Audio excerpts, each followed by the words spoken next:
This is the Mighty Oba, Sports Director for 1080 AM WFO Radio, here on CLB TV again with our sports update for this week.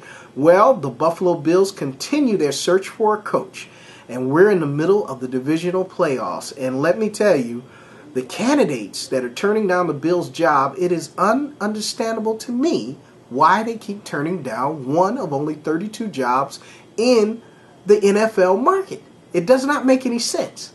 Why would you turn down a job? Why is this such a bad team, a bad organization? I don't think so. I think the Buffalo Bills know who their candidate is, and they're just not telling us. And right now, I believe that candidate could be Bill Cowher. Or is it Leslie Frazier? We don't know. But obviously, the Buffalo Bills know more than we do. And a stout organization like that, there's no way that I would think that they don't know what they're doing. But as the playoffs go on, who involved in the playoffs is still a candidate remains to be seen.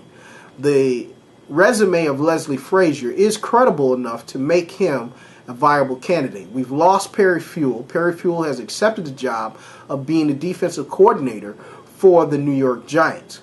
We've also lost Bobby April. Bobby April is now the special teams coach of the Philadelphia Eagles. We've also lost Sean Kugler, who's accepted the job of being the offensive line coach for the Pittsburgh Steelers. Now, this is a very good question to me, why the Pittsburgh Steelers would hire a coach who was the coach of one of the worst offensive lines in the NFL. And I think people of Pittsburgh are really scratching their heads. Why are you hiring a guy whose resume has been pitiful here with the Buffalo Bills and also with the Detroit Lions? He has never had a stout offensive line anywhere he's been the coach. So I don't understand that at all. But as we go on through this process of looking for a coach for the Buffalo Bills, I want you to keep your eye on Bill Cowher. I have a sneaking suspicion the Buffalo Bills know more than what they're telling us. And the fact of the matter is, Bill Cowher hasn't said, I am not in the running for the Buffalo Bills job. Why doesn't he just come out and say that? I'm not interested in the Bills job. I'm not coaching next year.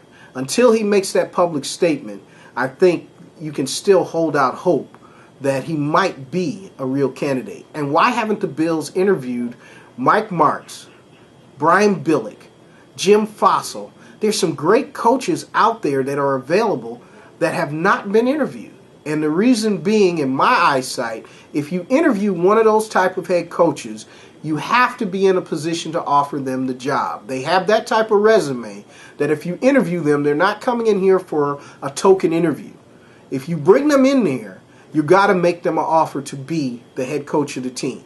And I think the Bills' process is hedging on the fact of whether Bill Cowher accepts the job of being the head coach of the Buffalo Bills.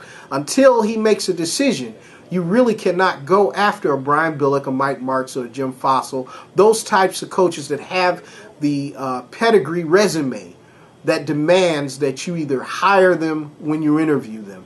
You have to make a job pitch at those types of coaches in order to interview them. And I don't think you bring in a Brian Billick unless you're going to offer him the job. So we're waiting to hear from Bill Cowher. Make your decision quick, because we want to know. Inquiring minds want to know. That's all right here on 1080 AM WFO CLB TV. I'm the Mighty Oba. We'll see you next week. Who will be the Bills coach? Maybe by next week we'll know.